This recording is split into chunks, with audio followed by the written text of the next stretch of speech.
दैत्यराज हिरण्याक्ष की महाबली हिरण्यकश्यप की। देवराज, क्या हुआ वरुण देव? देवराज, दैत्यराज हिरण्याक्ष और हिरण्यकश्यप अपनी सेना के साथ आकाश मार्ग से स्वर्ग पर आक्रमण करने के लिए बढ़ रहे हैं। चिंतित मत होइए वरुण देव, और चिंतित होने की आवश्यकता भी नहीं है, क्योंकि हम उनका सामना पराक्रम और बल से करेंगे। जाइए, सेना तैयार करवाइए। दैत्यराज हिरण्याक्ष की महाबली हिरण्यकश्यप की।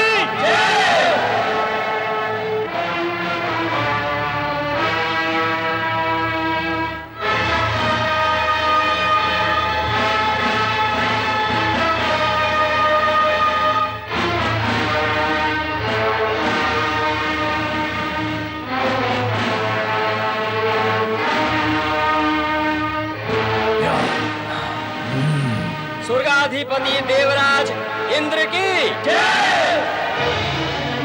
अजय असुर सैनिकों, अब हम अपने लक्ष्य स्वर्ग लोक के समीप आ पहुंचे हैं। अब हमें स्वर्ग लोक पर आक्रमण करके उस पर विजय प्राप्त करनी है। इन शक्तिहीन श्रीहीन देवताओं को स्वर्ग से निकालकर पृथ्वी पर फेंक दो। असुरराज हिरण्याक्ष की देवताओं में अब हमसे टकराने की शक्ति नहीं रही, वे दुर्बल हो चुके हैं। स्वर्ग में हमारे प्रवेश करने से पहले ही वे वहां से भाग जाएंगे। इसलिए हे शूरवीरों, आगे बढ़ो और स्वर्ग पर कर लो अपना अधिकार। आक्रमण!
दैत्यराज हिरण्याक्ष की महाबली हिरण्यकश्यप की महाबली हिरण्यकश्यप की असुरराज हिरण्याक्ष की महाबली हिरण्यकश्यप की असुरराज हिरण्याक्ष की महाबली हिरण्यकश्यप की दैत्यराज हिरण्याक्ष की महाबली हिरण्यकश्यप की असुरराज हिरण्याक्ष की महाबली हिरण्यकश्यप की आओ हिरण्यकश्यप, इस सिंहासन पर बैठो। तीनों लोकों में सर्वश्रेष्ठ इस स्वर्गासन पर बैठकर स्वर्गीय सुख का भोग करो। बड़े के होते हुए क्या छोटे का सिंहासन पर बैठना उचित है? हम उचित और अनुचित की सीमा से परे हैं हिरण्यकश्यप, और तुम ये क्यों भूलते हो कि अभी हमें पृथ्वी और पाताल पर भी अधिकार करना है। यदि हम दोनों उस अभियान के लिए चल पड़े तो देवता फिर यहां आकर इस सिंहासन पर अधिकार कर लेंगे। अतः तुम्हारा इस सिंहासन पर बैठना आवश्यक है, और मैं तीनों लोकों में दैत्य साम्राज्य का ध्वज फहराने का अपना प्रण पूरा करूंगा।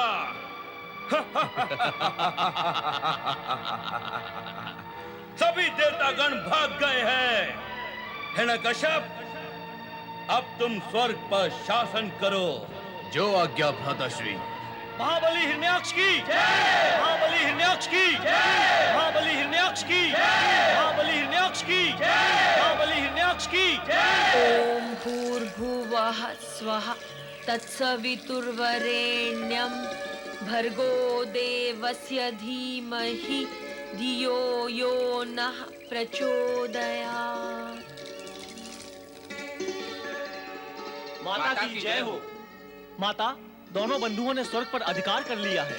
मैं जानती थी मेरे पुत्र मेरी मनोकामना अवश्य पूर्ण करेंगे। दोनों के शौर्य के सम्मुख टिक ही नहीं सके देवगण, पलायन कर गए स्वर्ग से। मेरे पराक्रमी पुत्रों के सम्मुख भला कौन टिक सकता है? अब महाबली हिरण्यकश्यप स्वर्ग के राज सिंहासन की शोभा बढ़ा रहे हैं। और हिरण्याक्ष? वो पृथ्वी और पाताल को विजय करने के लिए स्वर्ग से चल पड़े हैं। अपने पुत्रों के पराक्रम की चर्चा और सफलता की वार्ता सुनकर मेरे मन और प्राण खिल उठे हैं। ओम नमः शिवाय, ओम नमः शिवाय। सुन रहे हैं ऋषिवर? अपने पुत्रों के शौर्य और पराक्रम की कथा। आपने तो उन्हें देवताओं पर आक्रमण करने से रोक दिया था ना? किंतु अपनी माता की आज्ञा मानकर उन्होंने स्वर्ग का सिंहासन प्राप्त कर ही लिया है। तुम्हारी प्रसन्नता स्थायी नहीं है दीदी, कारण कि जिसकी प्राप्ति स्थायी नहीं होती उसकी प्रसन्नता भी स्थायी नहीं होती। मैंने तो कहा था कि तुम्हारे पुत्रों को पृथ्वी के थोड़े से भाग का राज्य प्राप्त करने से ही संतुष्ट हो जाना चाहिए था, पर मेरे संकेत को न तो तुमने समझा न तुम्हारे पुत्रों ने। क्यों? क्या पिता को अपने पुत्रों से ईर्ष्या हो रही है? पिता को पुत्रों से ईर्ष्या है, यह विचार बुद्धिमान माता का नहीं हो सकता। मैं निर्बुद्धि सही, किंतु अपने पुत्रों का हित सोचती हूँ। जो निर्बुद्धि है वो दूरदर्शी तो हो ही नहीं सकती, और जिसमें न बुद्धि है न दूरदर्शिता, वो माता अपने संतान का हित कैसे विचार सकती है? कहना चाहते हैं कि मैंने अपने पुत्रों का अहित किया है? हाँ, मैं यही कहना चाहता हूं। तथ्य और सत्य भी यही प्रमाणित करते हैं कि अपने पुत्रों की महत्वाकांक्षा जागृत करके तुमने उनके लिए दुष्परिणामों के गड्ढे खोद दिए हैं, जिनमें गिरने पर उन्हें, तुम्हें, मुझे, सभी को कष्ट होगा। तुम ये कैसे भूल गई दीदी? अधिकाधिक अधिकार प्राप्त करके अधिक महत्वाकांक्षी बनकर हिरण्याक्ष और हिरण्यकश्यप अपनी शक्ति का दुरुपयोग करेंगे, निर्दोषों पर अत्याचार भी करेंगे। इन अत्याचारों का अंत कब और कैसे होगा जानती हो? नहीं, तुम नहीं जानती, पर मैं जानता हूं। इनके अत्याचारों का अंत करने के लिए कोई दिव्य शक्ति इनका भी अंत कर देगी। कैसे पिता हो तुम? अपने पुत्रों के प्रति दुर्भावना रखते हो? उनका उत्कर्ष नहीं देख सकते? यदि दूरदृष्टि से जो सत्य मैं देख सकता हूं वो तुम भी देख सकती, तो आधारहीन उत्कर्ष देखने के मिथ्या आकर्षण और लोभ से बच सकती थी। मुझे दूरदृष्टि से दिखाई देने वाला अप्रिय सत्य नहीं देखना है। मुझे अपने पुत्रों का उत्कर्ष देखना है, बस।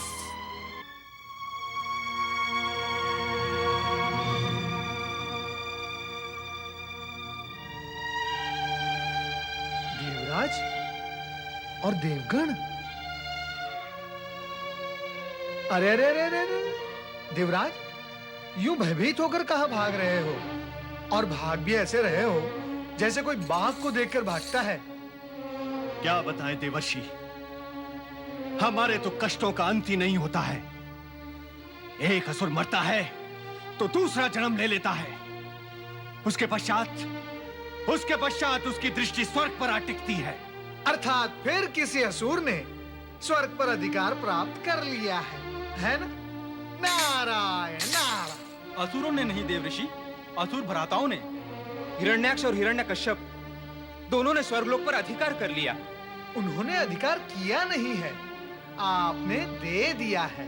हम ऐसा क्यों करेंगे देवर्षि? किया तो है, और ये सब करके आप भय से भागे चले आ रहे हैं। देवराज, एक छोटा सा बालक भी अपने सम्मान और अधिकार के लिए अपने शत्रु का सामना करता है, उससे जूझता है। अपनी पराजय हो अथवा विजय, इसकी चिंता किए बिना वो अपने मान, सम्मान और स्वाभिमान की रक्षा करता है। वो डटा रहता है, हटता नहीं। और आप डटे नहीं, हटे हैं। और केवल हटे ही नहीं, पीठ दिखाकर भागे चले आए हैं। नारायण नारायण। देवराज, भागकर तो आप आए हैं, किंतु लज्जा मुझे आ रही है। हम पर अचानक ही आक्रमण हुआ है देवर्षि। अचानक। ऐसी स्थिति में हम कर ही क्या सकते थे? आप जो कर सकते थे आपने किया। वैसे ऐसी स्थिति में करने वाले क्या कुछ नहीं करते देवराज। प्राण ले लेते हैं अथवा प्राण दे देते हैं। कुछ ऐसे भी होते हैं जो अपने प्राण बचाकर भाग जाते हैं। हमारी विवशता को समझे देवर्षि। अरे आपने अपने कर्तव्य को नहीं समझा और मैं आपकी विवशता समझूं? नारायण नारायण, ऐसा नहीं होता देवराज। इससे पूर्व कि हम संभल पाते, अचानक उन्होंने हमारी सेना पर आक्रमण कर दिया। तो क्या इसमें सारा दोष उन असुरों का है और आप सर्वथा निर्दोष हैं? हमारा दोष? असावधानी दोषी तो है। सावधान ना रहना यह बहुत बड़ा दोष है। असुर स्वर्ग पर बार बार आक्रमण करते रहे और आप इधर उधर भागते रहे। जैसे तैसे देव कृपा के कारण असुर पराजित तो हुए, किंतु आप सचेत सावधान नहीं हुए। आप सदा राग और रंग में खोए रहे। आपकी असावधानी और विलासिता का लाभ कभी तो शत्रु उठाएगा ना देवराज, और उसने आक्रमण करके ये लाभ उठा ही लिया। वर्तमान स्थिति गंभीर है देवऋषि। हमारा मार्गदर्शन करे देवऋषि। कृपा कर हमें कुछ उपाय बताएं। हमें सदा आपका सहयोग प्राप्त हुआ है देवर्षि। सहयोग सदा प्राप्त होता है तो क्या इसके लिए सदा भूल करते रहना आवश्यक है? भविष्य में हम सचेत रहेंगे देवर्षि, किंतु कृपा करके इस समय हमें इस संकट से उबारें। नारायण नारायण। कष्ट से उबारने का कार्य तो वही करेंगे जो सदा करते आए हैं। आपको भगवान श्री हरि विष्णु की शरण में जाना चाहिए। श्री हरि विष्णु की जय हो, माता महालक्ष्मी की जय हो। श्री हरि उबारे, हमें इस संकट से उबारे प्रभु। देवराज, दोनों दैत्यों द्वारा स्वर्ग पर अधिकार कर लेने का समाचार हमें प्राप्त हो चुका है। समाचार प्राप्त हो चुका है? हाँ देवराज, ये दोनों भ्राता पूर्व जन्म में वैकुंठ लोक के द्वारपाल जय विजय थे, जो संगादि ऋषियों के श्राप के कारण इस जन्म में दीति पुत्रों के रूप में उत्पन्न हुए हैं। दोनों भयंकर दैत्य हैं प्रभु, और दोनों ही ऐसे भयंकर और भयानक कृत्य करेंगे जिसे देखकर तीनों लोकों के प्राणी कांप उठेंगे। प्रभु, ऐसी स्थिति में उनके विनाश का कुछ उपाय करें। नहीं देवराज, जब तक इनके अत्याचार चरम सीमा तक नहीं पहुंच जाते, हम इनके कार्य में हस्तक्षेप नहीं करेंगे। नारायण नारायण। जय हो श्री हरि, जय हो जय हो श्री हरि। अभी अभी जो आपने कहा है यही बात भगवान भोलेनाथ कह चुके हैं। अब लीला आपकी हो अथवा भगवान भोलेनाथ की, ये तो आप दोनों ही जाने। किंतु चिंता का विषय यह है श्री हरि कि कब ये दोनों दुष्टों के अत्याचार चरम सीमा पर जाएंगे, कब आप अवतार धारण करेंगे और कब इनका संहार होगा। श्री हरि, विलंब कुछ अधिक ही हो जाएगा। हमारे अवतार लेने की सूचना तुम्हें कहां से मिली नारद? कहीं तुम कल्पना लोक में तो नहीं विचर रहे हो? प्रभु, भोलेनाथ का संकेत क्या कल्पना का रूप हो सकता है? नहीं नहीं, कदापि नहीं। यदि उनकी यही इच्छा है तो हम अवतार अवश्य लेंगे, परंतु कब लेंगे इसका निर्णय परमपिता ब्रह्मा जी और भगवान भोलेनाथ ही करेंगे। हम तो केवल उनकी इच्छा पर कार्य ही करेंगे। प्रभु, अब हमारे लिए क्या आज्ञा है? स्वर्ग से बहिष्कृत होकर अब हम क्या करें और कहां जाएं? देवराज, जब जब पाप की काली छाया विस्तार लेकर संकट के बादल का रूप धारण कर लेती है, तब तब परमार्थियों के लिए पुण्य का प्रकाश प्रसारित करना आवश्यक हो जाता है। स्वर्ग की पुनः प्राप्ति होने तक आप सभी तीर्थों की यात्रा करते हुए धर्मात्माओं अथवा ऋषि मुनियों के निवास स्थान पर विश्राम करें और वहां रहकर भगवान भोलेनाथ की आराधना करें। व्यर्थ में चिंता करने से अथवा इधर-उधर भटकने से कुछ लाभ प्राप्त नहीं होगा। नारायण नारायण। प्रभु के परामर्श को मान लेने में ही हम सभी का कल्याण है देवराज। जैसी श्री हरि की इच्छा।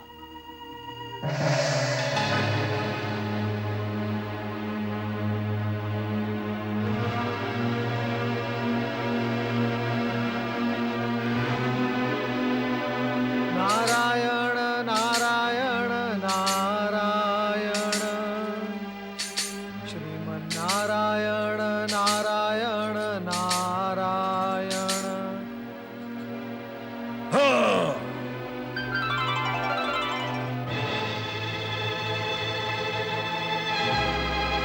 अदृश्य हो गए। चल, हिरण्याक्ष के साथ चल। किंतु जाओगे कहां? मैं तुम्हारा धरती पाताल आकाश तक पीछा करूंगा। सर्वत्र मेरा ही अधिकार होगा। कहां जाओगे तुम? शांत हो जाओ दैत्यराज, शांत हो जाओ। जिन पर क्रोध कर रहे हो वो तो गए। नारायण नारायण। अब व्यर्थ क्रोध करके अपना लाल वर्ण रक्त श्वेत वर्ण क्यों कर रहे हो, है ना? क्या कहा तुमने? दैत्यराज, मैंने जो कुछ भी कहा है आपके पक्ष में और देवगण के विपक्ष में कहा है। मुझसे भयभीत होकर तुम ऐसा कह रहे हो नारद? नहीं नहीं दैत्यराज, मेरे और आपके बीच भय की भीत नहीं, युगों युगों की प्रीत है। हाँ? मैं तो आपका शुभ चिंतक हूँ। क्या कहा? कौन से तक हो?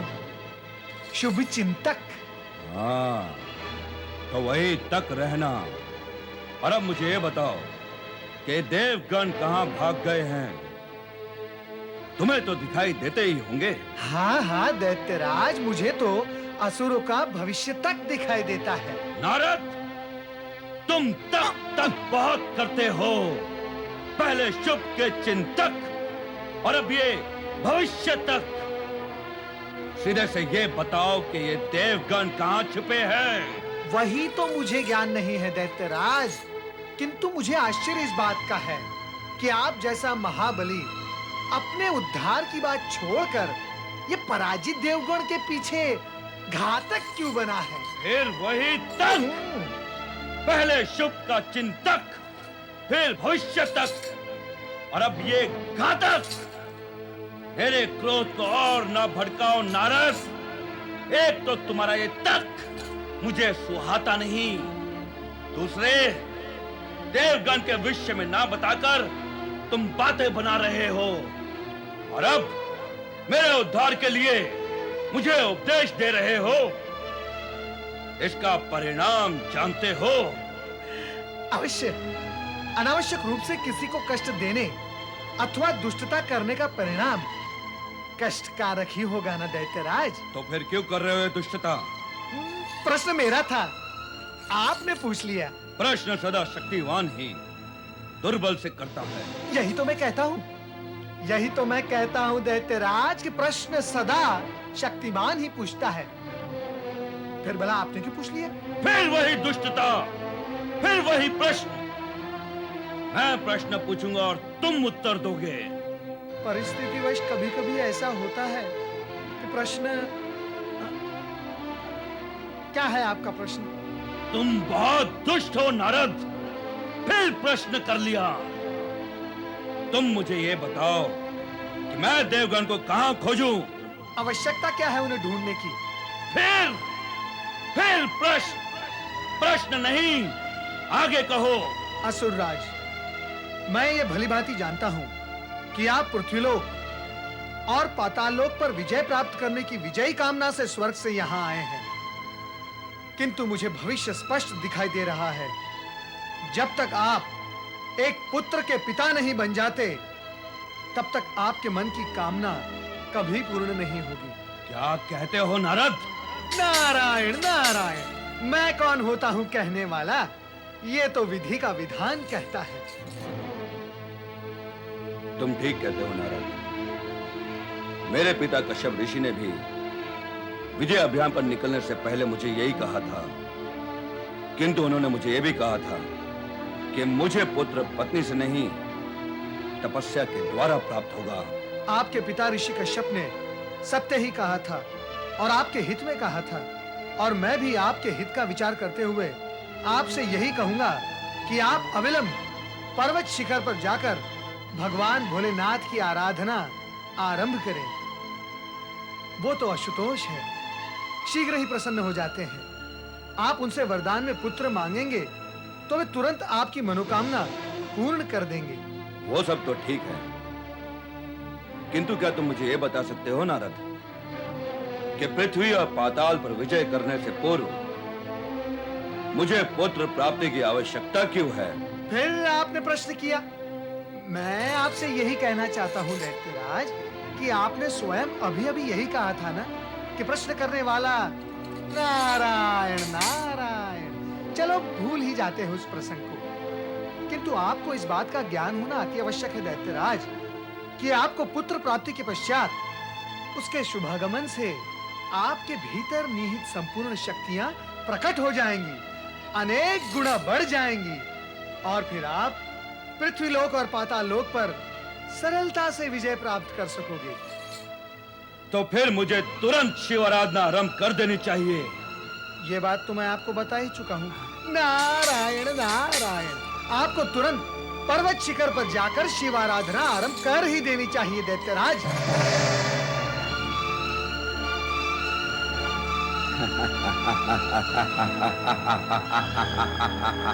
स्वर्ग विजय महाराज हिरण्याक्ष की जय। स्वर्ग विजय महाराज हिरण्याक्ष की जय। स्वर्ग विजय महाराज हिरण्याक्ष की जय। हिरण्याक्ष अपनी आदरणीय माता और पूज्य पिता को सादर प्रणाम करता है। युगों युगों तक त्रिलोक पर राज्य करो मेरे पुत्र।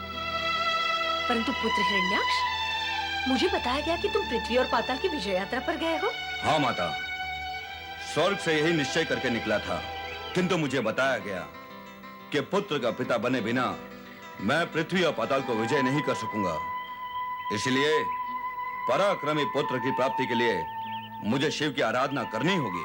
शिव आराधना करना चाहते हो? ये तो अति उत्तम विचार है। आराधना के प्रपंच में पढ़ने की क्या आवश्यकता है पुत्र। मैं तुम दोनों भाइयों का विवाह सुंदर दैत्य कन्याओं से कर दूंगी। उसके पश्चात तुम पराक्रमी पुत्रों के पिता बनोगे और दैत्य वंश की कीर्ति अमर होगी। अनावश्यक रूप से पुत्र के महत्वाकांक्षा को आश्रय मत दो दीदी, इसका परिणाम शुभ नहीं होगा। मैं पहले ही कह चुका हूं, हिरण्याक्ष के भाग्य में संतान सुख नहीं है। भगवान शिव की आराधना करने से इसे पुत्र प्राप्त होगा, पत्नी से नहीं। देवर्षि नारद ने भी मुझसे यही कहा है कि पुत्र की प्राप्ति के लिए मुझे तपस्या करनी ही होगी। तुम्हें क्या हो गया है पुत्र?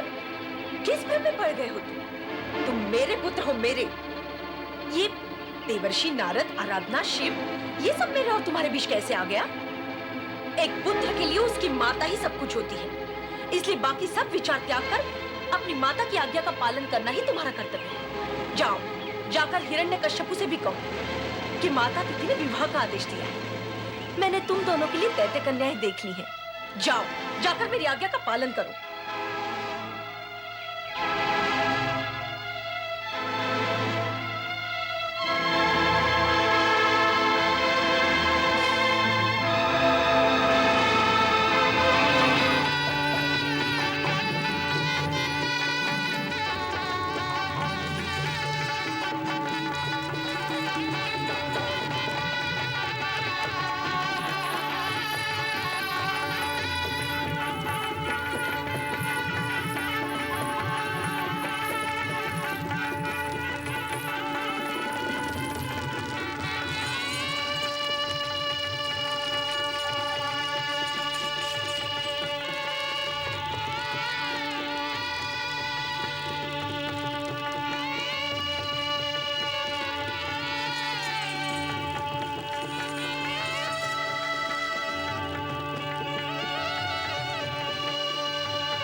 असुर राज हिरण्यकश्यप की जय।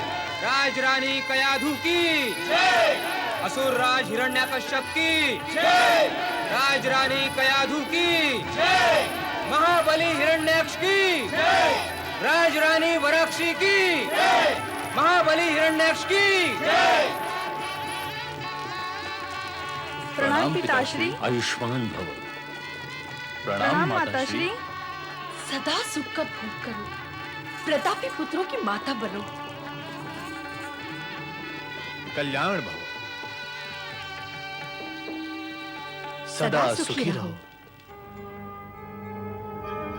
स्वामी, क्या हुआ आपको?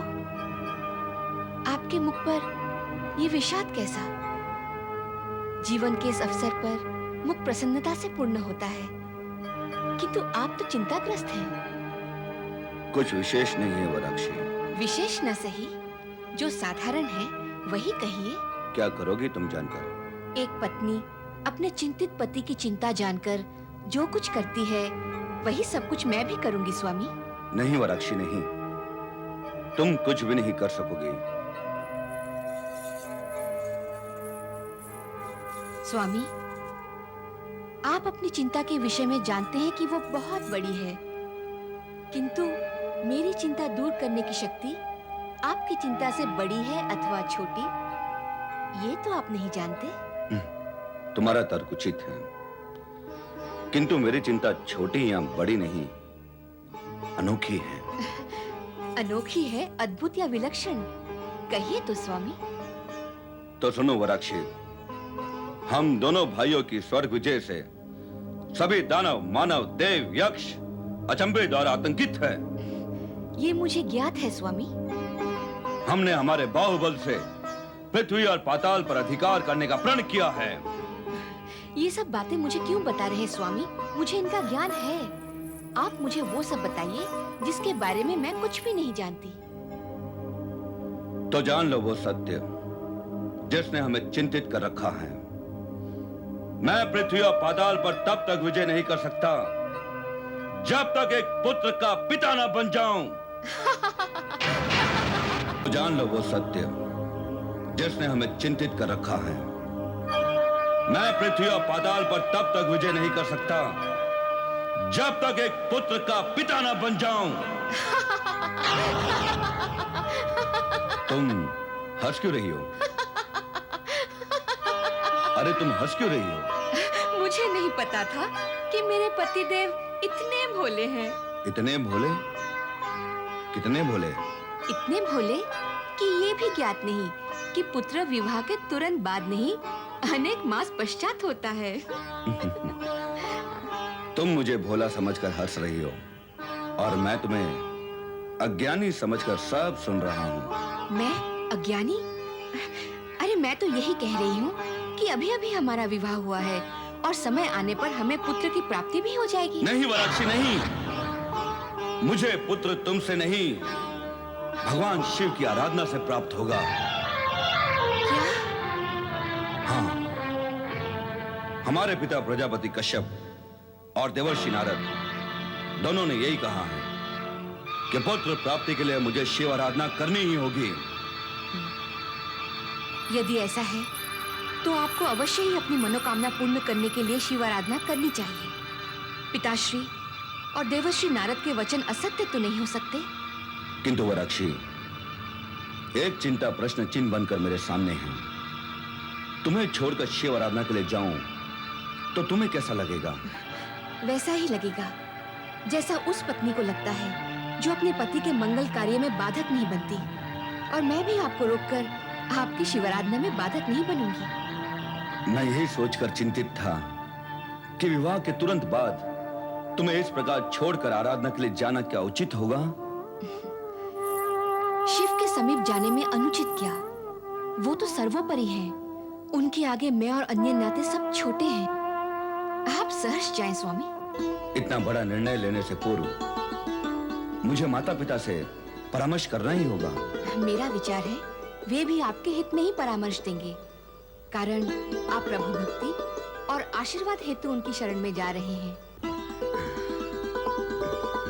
नहीं, मुझे स्वीकार नहीं। माता, पिताश्री की भविष्यवाणी के अनुसार पुत्र प्राप्ति के बिना मेरा विजय अभियान सफल नहीं हो सकता, और पुत्र प्राप्ति बिना तपस्या के नहीं हो सकती। इसलिए मुझे तपस्या के लिए जाने की अनुमति दे माता। मैं देख रही ऋषिवर, मेरे प्रतापी पुत्रों को भ्रमित कर अब आप मौन साधे खड़े हैं। नहीं माता नहीं, पिताश्री को दोष क्यों दे रही हो? ऐसी भविष्यवाणी तो देवर्षि ने भी की थी। पिताश्री हो या देवर्षि, सब दूसरों को श्रीहीन करने का प्रयत्न करने में लगे रहते हैं। देवर्षि नारद तो है ही देवताओं का मित्र और हमारा शत्रु, और अब तुम्हारे पिताश्री भी। क्या कहूं, उस नारद ने तो हम दैत्यों के साथ सदा ही छल कपट का व्यवहार किया है। मुझे तो उसकी भविष्यवाणी में भी कपट दिखाई देता है। उत्तेजना में देवर्षि नारद को अपशब्द कहकर तुमने उचित नहीं किया। स्वार्थ और मनोकामना के पूर्ण न होने से सभी प्राणी अपना दोष न देखकर दूसरों पर ही दोषारोपण करते हैं। फिर न कोई पति को देखता है, न पिता, पुत्र और देवता को। तुम भी भूलकर वैसा ही करने जा रही हो। नारद तो सदा सभी प्राणी मात्र के हित और परोपकार के लिए प्रवृत्त रहते हैं। ओम नमः शिवाय, ओम नमः शिवाय। प्रणाम माते।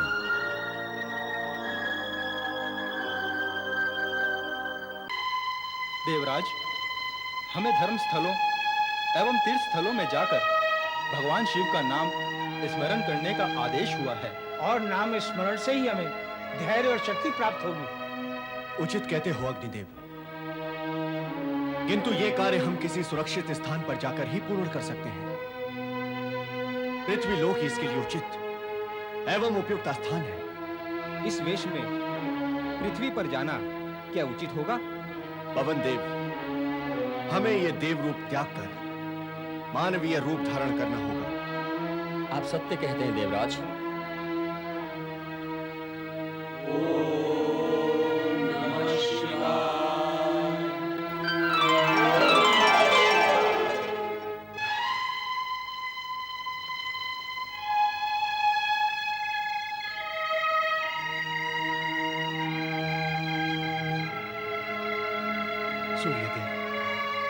सूर्यदेव, वो देखिए वहां शिव मंदिर। देवराज, भोलेनाथ के शरणागत होकर हमें इस कष्ट के शूल से मुक्ति पानी होगी। ठीक कहते हो।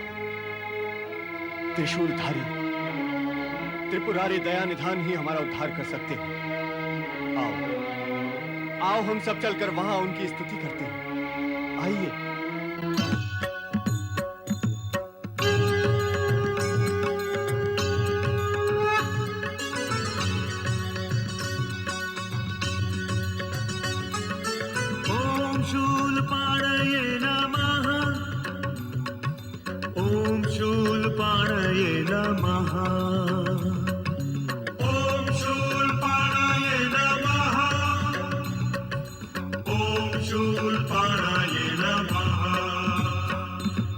त्रिशूलधारी हे त्रिपुरारी, भोले दया निधान।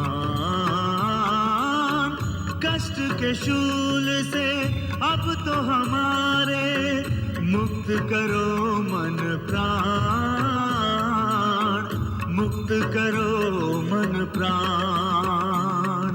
त्रिशूलधारी हे त्रिपुरारी, भोले दया निधान। कष्ट के शूल से अब तो हमारे मुक्त करो मन प्राण, मुक्त करो मन प्राण। ओम शूलपाणये नमः, ओम शूलपाणये नमः।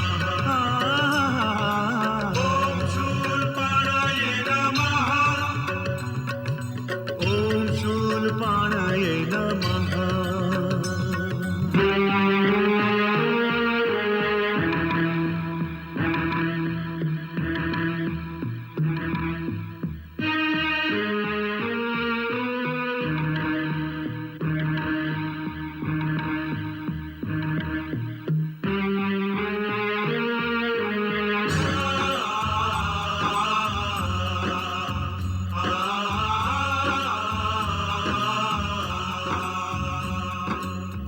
असुरों के छल बल से शंभो, हम सब हैं आतंकित। कहने को तो जीवित हैं पर हैं जीवन से वंचित। उचित करके दया हम सब दुखियों को, करके दया हम सब दुखियों को, दो सुख का वरदान, दो सुख का वरदान।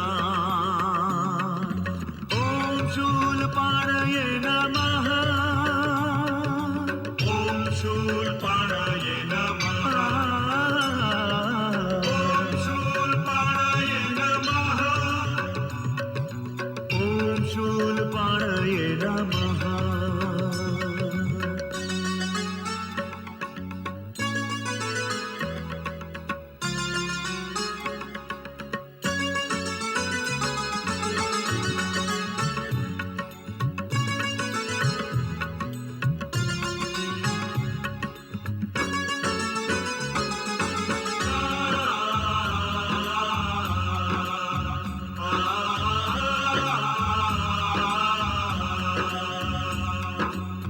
तम में है सिमटा उजियारा, सत्य असत्य से हारा, धर्म अधर्म में लुप्त है बहती, पुण्य में पाप की धारा। जागो भोले नाथ बदल दो, जागो भोले नाथ बदल दो, विधना का ये विधान, विधना का ये विधान। ओम शूलपाणये नमः, ओम शूलपाणये नमः, ओम शूलपाणये नमः, ओम शूलपाणये नमः।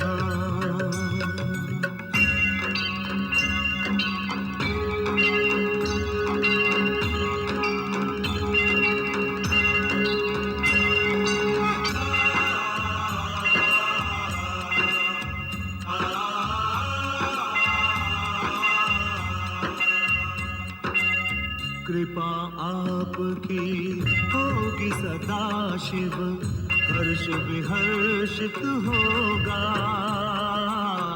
घृणा का हर भाव स्वयं तब प्रेम को अर्पित होगा।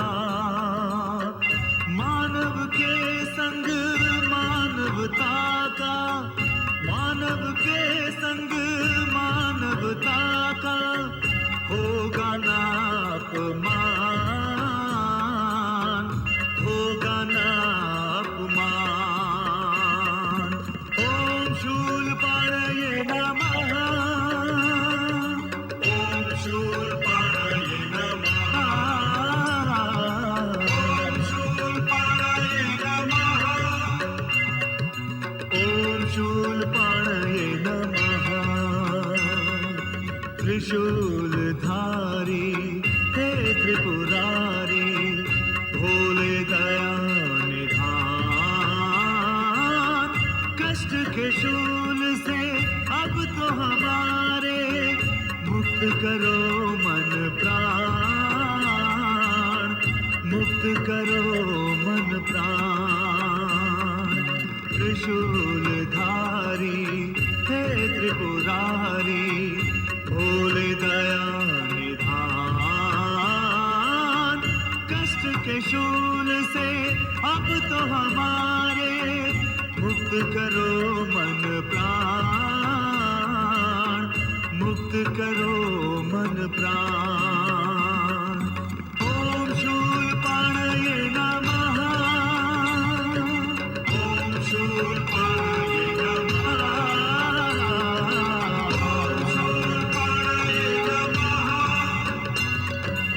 ओम शूलपाणये नमः।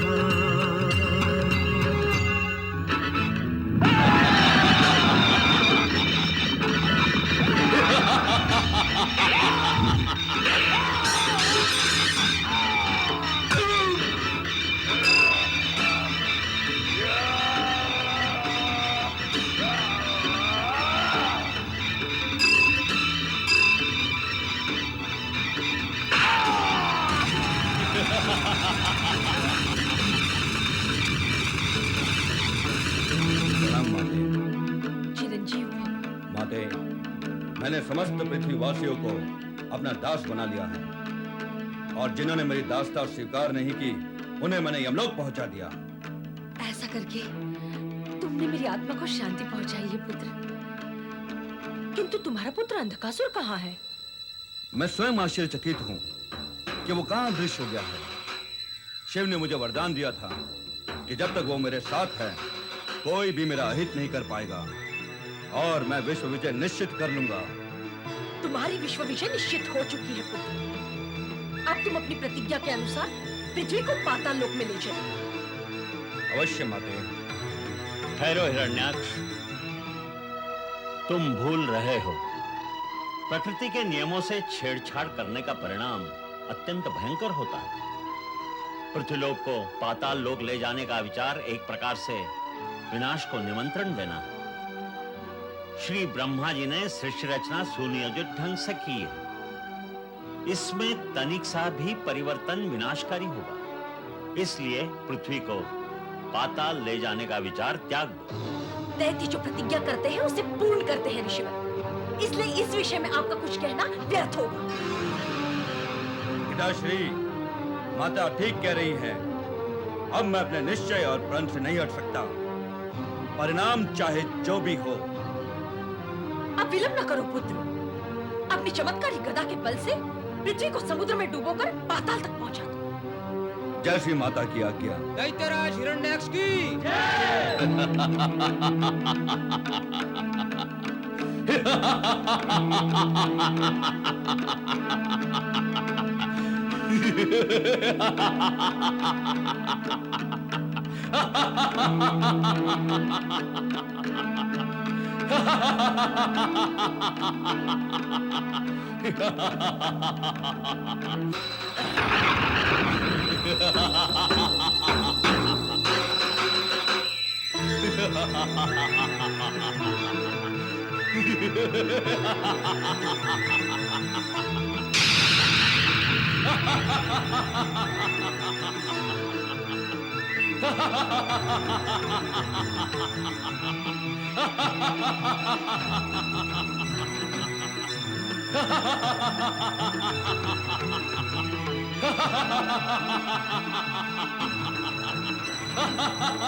पुत्र हिरण्याक्ष!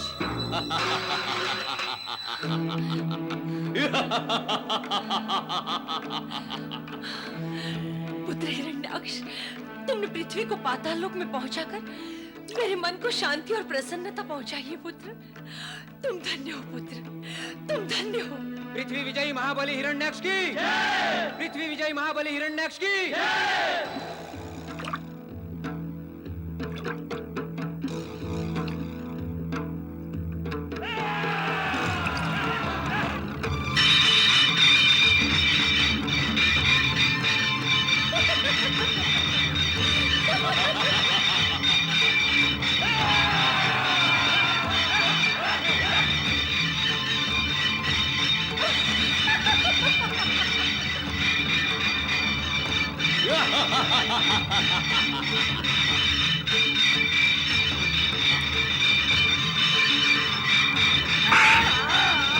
भोलेनाथ हमारी रक्षा करो, रक्षा करो भोलेनाथ। भोलेनाथ हमारी रक्षा करे। श्री हरि विष्णु रक्षा करे।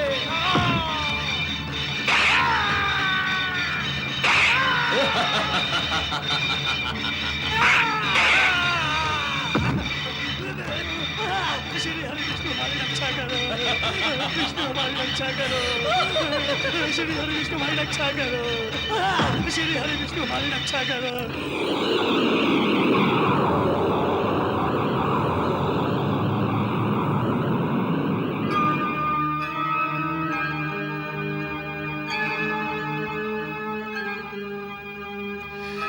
ये सब क्या हो रहा है स्वामी?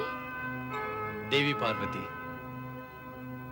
तुम्हारी इच्छा अनुसार ये आनंद कानन काशी सृष्टि से न्यारी थी और न्यारी ही रहेगी। किंतु स्वामी, हिरण्याक्ष पृथ्वी सहित पृथ्वीवासियों को भी पाताल में ले गया। अब उनका उद्धार कैसे होगा? पाताल लोक से पृथ्वी का उद्धार करने वाले श्रीहरि तुम्हारे सम्मुख शीघ्र ही प्रकट होंगे। मेरे लिए क्या आज्ञा है विश्वेश्वर?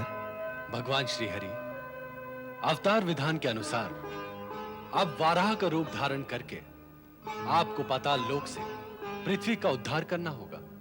जैसी आपकी आज्ञा महेश्वर। अवतार धारण किया।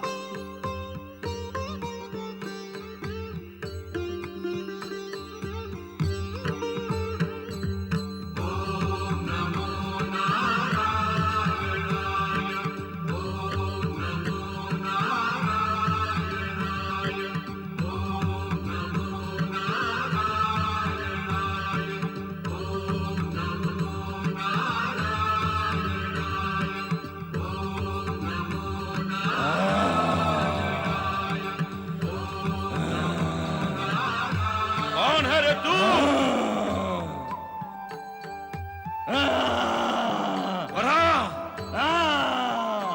क्या ढूंढ रहा है तू यहाँ? तेरी मृत्यु को। मेरी मृत्यु को?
माता, ये जय जयकार आपके आशीर्वाद का फल है। तुम्हारा शौर्य और पराक्रम फलित हुआ है पुत्र। अब मुझे उस दिन की प्रतीक्षा है जब तुम तीनों लोगों पर विजय प्राप्त करोगे।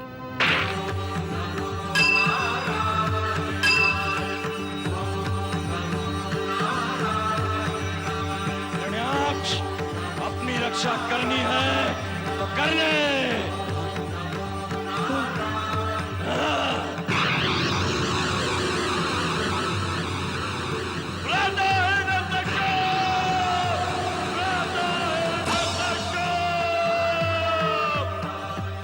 हिरण्याक्ष की पुकार।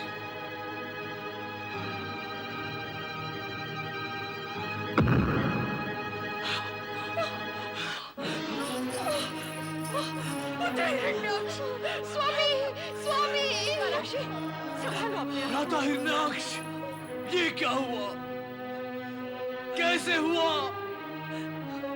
आपका वध किसने किया? बारह अवतार पालनहार भगवान श्री हरि विष्णु की जय।